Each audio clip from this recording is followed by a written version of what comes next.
Ադրբեջանում տարիներ շարունակ իր հանրության ներսում ձևավորվել է կեղծիքների վրա հիմնված պատկերացում հայ ժողովրդի վերաբերյալ։ Ադրբեջանի հակահայ քարոզչությունը սակայն չի սահմանափակվում միայն պետական հռետորաբանությամբ։ Այն ներառում է բոլոր ոլորտները՝ կրթություն, արվեստ, հեռուստատեսություն եւ անգամ մանկական գրականություն, որտեղ հայը հաճախ ներկայացվում է որպես թշնամի, ագրեսոր, նույնիսկ կենդանի։ Իսկ ինչպես է ազդում նման հակահայկական հռետորաբանությունը ոչ միայն Ադրբեջանի ներքին լսարանի, այլև միջազգային հանրության վրա։ Հայք Նյուզի հետ զրույցում ադրբեջանագետ Գառնիկ Դավթյանը ներկայացրեց իր վերլուծությունը։ Նախ սկսենք դրանից, որ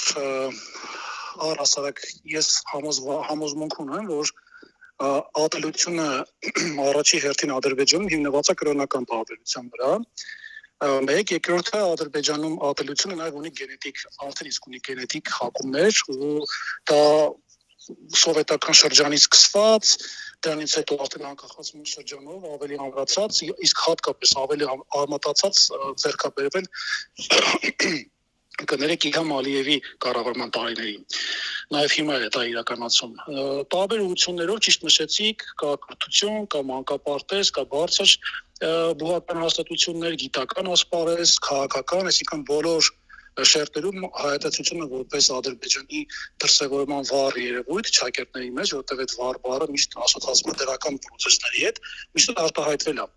Հիմնականում իրենք բոլոր իրենց խնդիրները, հիմա կարող է մի փոքր հումորային հնչի, անգամ կակուտները, որոնք որ ավերում են գյուղատնտեսությունը, անգամ հայերին են մեղադրում այս հարցում, եւ առհասարակ հայ իրենց կենցաղում միշտ դիտարկվում որպես ատելության, թշնամու, որպես վիրավորանքի արտահայտման երևույթ։ Ադրբեջանը հակահայ թեզերը տարածում է մի քանի մեխանիզմներով՝ մեդիա հարթակներ, դպրոցական ծրագրեր, ռազմական դաշտում քարոզչական նյութեր եւ այլն։ Մեր զրուցակիցը առանձնացրեց դրանցից մի քանիսը։ Արդի իրականությունում դրանք բազմապիսի են, տեղեկատվական դաշտ, ուրեմն գրագրություններ, TV,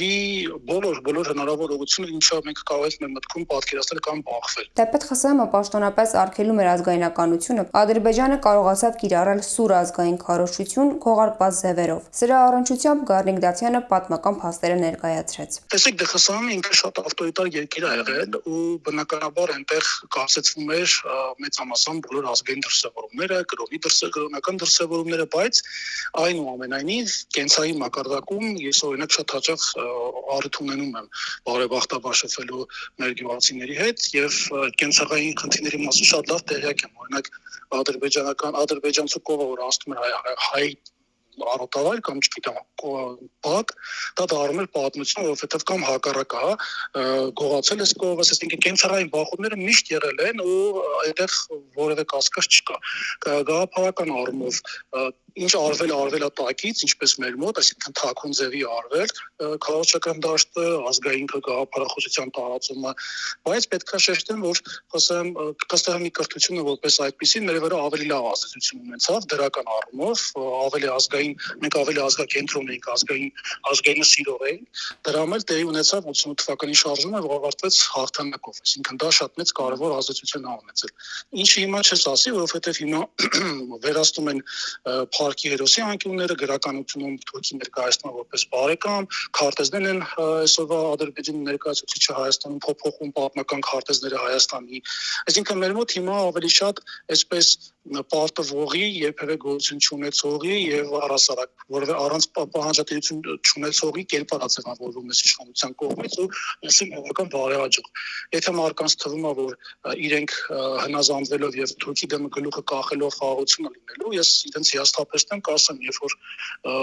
Թուրքի դեմ գլուխը կախում է հայը, այդ գլուխը կտրվում է բարիզբուն եւ փոխաբերական իմաստով։ Հետեւաբար, եթե չկա դիմադրություն, չկա դրա դեմ պայքար, որպես պատկերացնենք երևույթ, որպես այդպես ինչի՞ամ ասում հիմա բացակայում է, որպես երևույթ։ Բնականաբար, ես վերաբերվելու եմ որպես մատառացումից, ժողովրդական խոսքով ասած, ու անդրել այն ամենը, ինչը որ իրենք կարելով ցանկացել։ Այսինքն Հայաստանի հայի ազգային, կրոնական բոլոր տեսակի կարևոր մշակութային վերացումն է։ 2020 թվականի պատերազմում Ադրբեջանը Արցախի դեմ կիրառեց տեղեկատվական նոր ռազմավարություն։ Հատկապես TikTok-ում, YouTube-ում եւ Telegram-յան ալիքներում տարածվեցին տեսանյութեր, որոնք միտված էին հայ կերպարի աղավաղման։ Մեր հարցին, թե ինչպես Ադրբեջանի հակահայ քաղաքականությունը տեղափոխվեց նաեւ մեդիադաշտ եւ արդյոք Ադրբեջանը ուներ արտաքին աջակցության աղբյուրներ, մեր զրուցակիցը այսպես պատասխանեց. Տեսեք, խնդիրը ինչու՞մն է կայանում։ Քաղաքական դաշտը, քաղաքական պատերազմը դա սովորական եւ պարտադիր երևույթ է։ Այսինքն ինքն էս չի, որ մեր համար նորություն է։ Մինչեւ այդ էլ քաղաքական դաշտում նկատի մինչեւ խեղափոխությունն է, ես դրան խեղափոխություն եմ անվանում, հեղափոխության փոխարեն, պատշաճ իրականացել է։ Լավ թե վատ, բայց կարացել ենք դիմագրավել, մի բան էլ ավել պատասխան տանք ադրբեջանցիներին։ Ես դրա մասին բավական շատ փաստեր ունեմ, ուղղակի հարցազրույցից առանձին դա հարցազրույցի բանա լինելու, էլի առիթա լինելու։ Այդ դա եղել է, պարզապես մեր մոտ ընկալումը հավատը առիշխանություն բավական բարձր է եղել, ինչը կարևոր է պատերազմի ժամանակ։ Բայց ստացվեց այն, որ մի կողմից խոսում էր, որ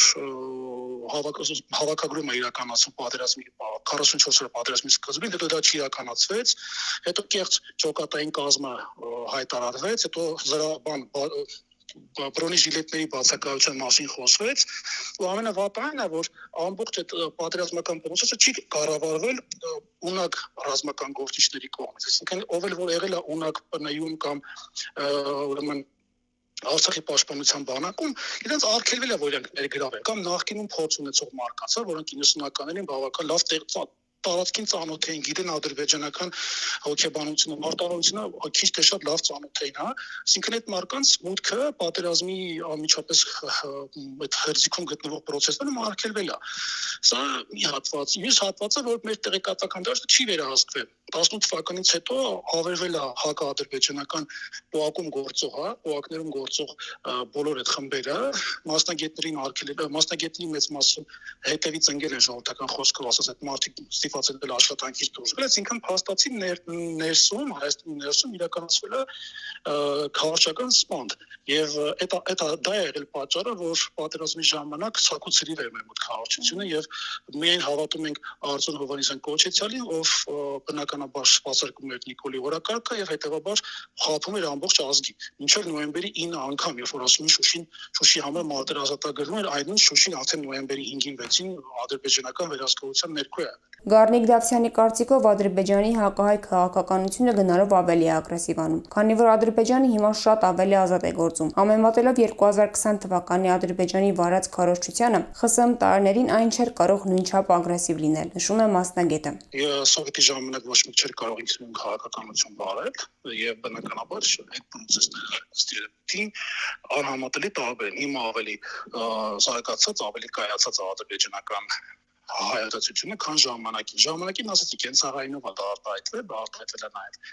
որոշակիորեն տարբեր պետական պաշտոններին ադրբեջանցիներին տեղ տալով հարավային Կովկասում, հատկապես Լեռնային Ղարաբաղի մարզում այն ժամանակվա Շուշիում բավական մեծ տեմպով ադրբեջանցիներ էին նշանակվում, դեմոգրաֆիկ փոփոխություններ իրականացում, մինչև առաջի Արցախի շարժման սկիզբը, այսինքն կար նպատակ այդտեղ հայերի քանակությունը կրճատելու, բայց բարեբախտաբար դա տեղի չի ունեցել, կա անգամ փաստը դեմոգրաֆիկ, որ տարբերությունը շատ է եղել, այսինքն հայերը բնակվել են շատ, քան ադրբեջանցիները մարդկային քանակության առումով։ Ադրբեջանը նաև ջանք չի խնայում միջազգային հարթակներում հայի կերպարը նսեմացնելու համար։ Այդ ուղղությամբ տարված հակահայ թեզերը նույնպես շատ են։ Գառնիկ Դավթյանը առանձնացրեց դրանցից մի քանիսը։ Նախ եւ առաջ դա վառ երևում է ԿՊԱ-ականների սպասարկու լինելու կերպարից, պատերազմից հետո, երբ որ Արցախը դեռ գոյություն ուներ, տարբեր ԿՊԱ-ականներ տարբեր ժամանակներում հայտարարում են, որ կա իրավիճակ, որ օրինակ մտպեխավոր ժամանակին զինվորական կար, անունը չեմ խնդամ, ոչ թե նրա համար վախում էր, պարզապես զզվել է դրա անունը տալը։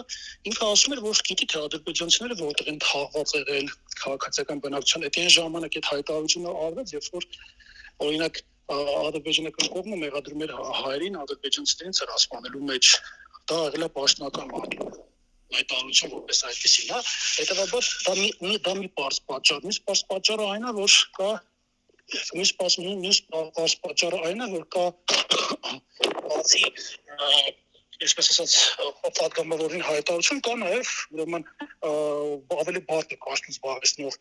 մարդկանց հայտարարություն, որոնք խոսում են, որ այո, Արցախի տարածքները եղել են օկուպացված, դա եղել է ադրբեջանական տարածքներ եւ այլն եւ այլն։ Այդպես այսինքն բավական է միայն երբ որ կոպետության վերնախավն ընդունում այն փաստը Ադրբեջանը տարիներ շարունակ, այսպես ասած, առաջ ամռում կեղծ թեզերը, դա դառնում է իրականություն եւ բնականաբար միջազգային հանրությունը արդեն սկսում է այսպես ասած հաղթողի կողմը բռնել։ Ինչու՞ օրինակ 90-ականներին ադրբեջանցիները չէին կարողանում տարբեր միջազգային հարթակներում 90-ականից մինչև 20 թվական ունենալ այն արդյունքները, որոնք ունեն, որովհետև մեր երկրի ղեկավարները եղել են մարդիկ, որոնք որ տարբեր ժամանակներում դիմագրավել են Ադրբեջանի ագրեսիային, քաղաքական եւ ռազմական առումով կարողացել են ճիշտ բանակցել, կարողացել են ճիշտ գործընկերներ ձեռք բերել։ Այսինքն սա շատ լուրջ աշխատանք է եղել տարիներ շարունակ։ Այնպես չէ որ մի օրում դա կարող են փոփոխել։ Ուզում ասեմ, որ այստեղ կարևորը կոպետության դիրքորոշումն է, հայտարարություններն ու գործողությունները, որոնք պետք է միանման լինեն։ Բայց սրանք ինչ ասեմ, երևի վաղը միսը զարթեն ասեն նման բաներ չենք ասել Արցախի Ադրբեջանի տարածքային մասին ճանաչել։ Այսինքն իրենց մոտ այդ պատասխանատվության մակարդակը մինուս անվերջության վրա է։ Ի վերջո ինչ կերպար է ձևավորված հայի մասին Ադրբեջանի հանրային կարծիքի մեջ։ Այս հարցին մեր զրուցակիցը տվեց հետևյալ պատասխանը։ Միանշանակ ստոր կարգավիճակում է դա ներկայացվում, տարբեր պատմվածքներում հայերին շների հետ են համեմատում, պատմում են, որ մենք հային հաց կերակրեցինք, պահեցինք, մեծացրեցինք, ինքը մեծացավ, քո ընտանիքին կոտորեց կամ պապուս կոտորեց, նման բազում պատմություններ կան, շատ զզվելի անկեղծ ասած, որովհետև ինչքան պետքա մարդու միտքը փչացած լինի, որ ինքը այդ տեսակ ստեր հորին, այսինքն մարդ ինչքան պետքա իր հասարակությանը ստելու մոլորեցնելու հակում ունենա մարկային որակների մի կողմ տվելով մարկային որակները, որ այդ տեսակ պատմվածքներ հորինվեն։ Ոչ միայն պատմվածքներ, ասենք մարդիկ կան, որ պատերազմի չեն մասնակցել, տենում ես կիլոմետրаж համերով, կիլոմետրոնց տեքստերով ինչ-որ պատմություններ են պատմում։ Ռեմբո կինոն երևի դրանց դեմ համեմատ, չգիտեմ, չիրականացած, չկայացած կինոֆիլմ լինի, այսպես ասեմ։ Այսինքն ըստ երևույթին իրենք շատ ճիշտ եւ Ադրբեջանի մասին է խոսք էլի, իրենց ազգային գաղափարախոսության ճակերտների մեջ երկու բառը մարտավարություն է վարում։ Այսինքն իրանք ելնում են իրենց շահերից, ինչ որ հիմա անում են, դա ունենում է բավական հաջող ծիլեր եւ բավական այսպես ասած Հայաստանի համար նվաստացնող եւ կործանող հետևանքներ։